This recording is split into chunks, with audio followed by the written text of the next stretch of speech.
Abhimanyu sir आणि गौरीची पहिली दिवाळी. रागिनी समोर येणार अभिमन्यू सर आणि गौरीच्या लग्नाचं सत्य. तू भेटेशी नव्याने मालिकेची कहाणी खूपच इंटरेस्टिंग वळण घेताना दिसत आहे. फायनली गौरी आणि अभिमन्यू सरांचं लग्न झालेलं आहे, पण त्यानंतर आता दोघांच्या आयुष्यातही नवीन ड्रामा आपल्याला बघायला मिळतोय आणि सिरियलची कहाणी खूपच इंटरेस्टिंग होते. झालेल्या एपिसोडमध्ये बघायला मिळालं की गौरी आणि अभिमन्यू सरांमध्ये वार्ता चालली असते कॉलेजमध्ये, जिथे अभिमन्यू सर गौरीला तिचा क्लिप देतात आणि हे सगळं निनाद बघतो.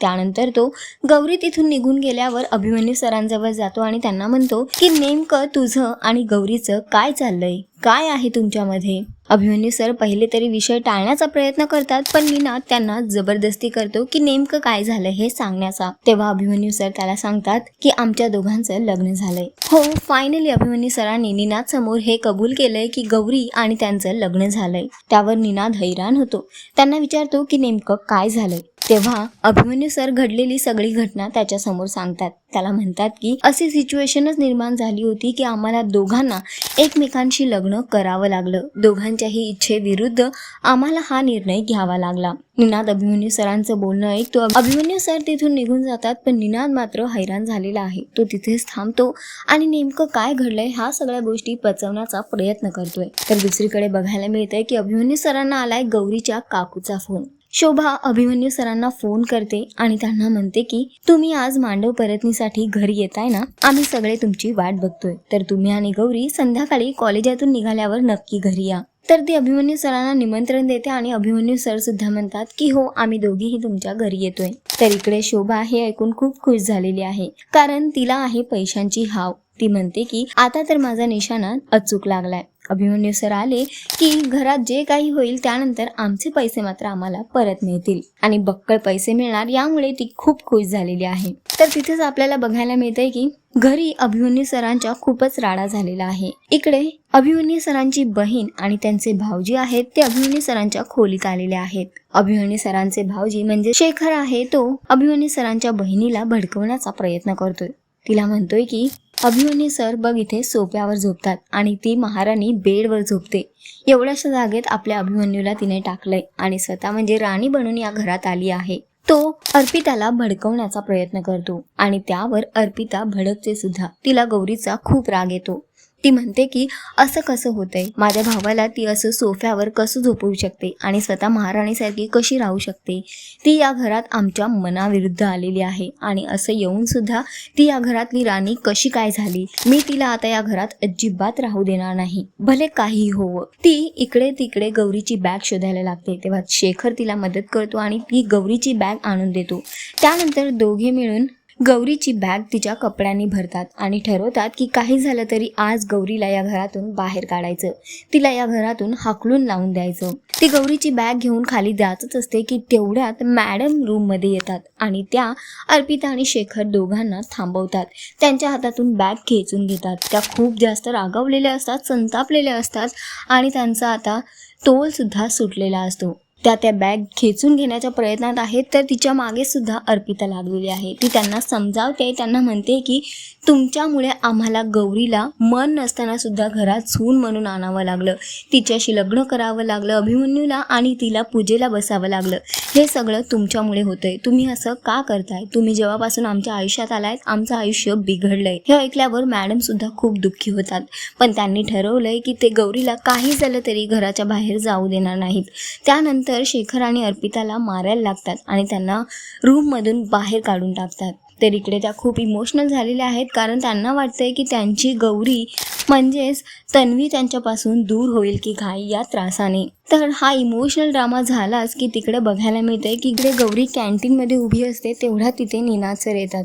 गौरी त्यांना चुकवण्याचा प्रयत्न करते, पण निनाद सर तिला म्हणतात की बस आणि तिच्याशी बोलायला लागतात.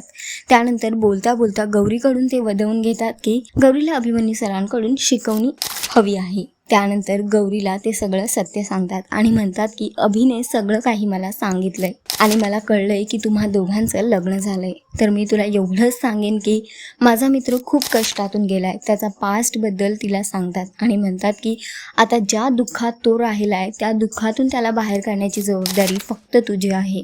आणि गौरीला आशीर्वाद देऊन तिथून निघून जातात. तर गौरी इकडे म्हणते की जे काही होईल ते मी करायला तयार आहे, पण अभिमन्यू सरांना मी कधीच एकटं पडू देणार नाही. नेहमी त्यांची साथ देईन आणि सोबत करीन. गौरीच्या घरी तिचे बाबा तिची येण्याची वाट बघत आहेत.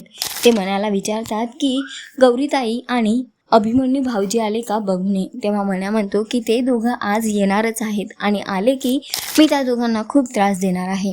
इकडे बाबा आहेत ते गौरीची वाट बघत आहेत, पण तिकडे गौरीची आई बिलकुल खुश नाही आहे. ती म्हणते की त्यांच्या येण्याने किंवा न येण्याने मला अजिबात फरक पडत नाही. घरात खूपच भांडण वाद बघायला मिळतोय. गौरीची आई अभिमन्यू सरांना जावई म्हणून घ्यायला अजिबात स्वीकार करत नाही आहे. तिचं म्हणणं आहे की अभिमन्यू सरांनी जबरदस्ती गौरीशी लग्न केलंय, एका विद्यार्थिनीला स्वतःच्या प्रेमात पाडलंय आणि हे सगळं त्यांनी जाणून केलंय. तिचं म्हणणं आहे की गौरीला अभिमन्यू सरांनी फसवलंय. त्यांचा डोळा आधीपासूनच गौरीवर होता आणि त्यानंतर त्यांनी ते काम सिद्ध करून दाखवलंय. तर घरात हा सगळा वाद होत आहे. त्यात गौरीच्या आईला शोभा भडकवण्याचा प्रयत्न करते आणि म्हणते की गौरीच्या लग्नासाठी आपलं आधीच खूप खर्च झालेला आहे. आपण तिच्यासाठी पतपेढीतून पैसे घेतले, तुमच्या बांगड्यासुद्धा आपण मोडल्या आणि त्यानंतर आपल्याला जावई म्हणून कोण मिळालं तर हे अभिमन्यू सर. त्यानंतर गौरी अभिमन्यू सरांचा खूपच अपमान करत असते. तेव्हा बाबा तिला समजावण्याचा प्रयत्न करतात. तिला म्हणतात की त्यांच्या वयाचा तरी मान ठेव. तेव्हा आई म्हणते की त्यांच्या वयाचं मला माहीतच आहे, त्यामुळे तुम्ही काही बोलूच नका. तर घरात इथे वाद रंगलेला आहे. तेवढ्यातच मन्या सांगत येतो की अभिमन्यू सर आणि गौरी आलेले आहेत म्हणून. अभिमन्यू सर आणि गौरी आलेले बघून बाबा त्या दोघांचं स्वागत करतात, त्यांना बसायला सांगतात, शोभाला पाणी घेऊन यायला सांगतात. पण आई मात्र अजूनसुद्धा गौरीवर आणि अभिमन्यू सरांवर रागवलेली आहे.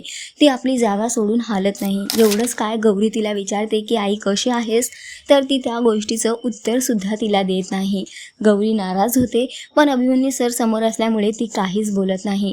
ती आईला नंतरसुद्धा मनवण्याचा प्रयत्न करते, पण आई अजिबात मान्य करत नाही. तिथेच बघायला मिळते की आता शोभाने पैशांच्या लालचीपोटी अभिमन्यू सरांसाठी जेवणाचं ताट सुद्धा तयार केलेलं आहे. ती घरातल्या सगळ्यांना जेवायला देते.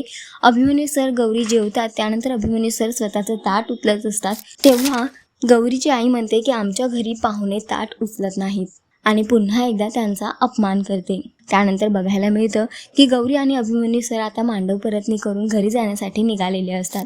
गौरी शोभा काकूंना सांगते की काकू मी येते म्हणून, तुम्ही सगळ्यांची काळजी घ्या. जसंच ते जायला निघतात अभिमन्यू सर आईला म्हणतात की आई आम्ही येतो आणि त्यानंतर आई मात्र अभिमन्यू सरांवर आपला सगळा राग काढते. ती अभिमन्यू सरांना नको नको ते बोलते.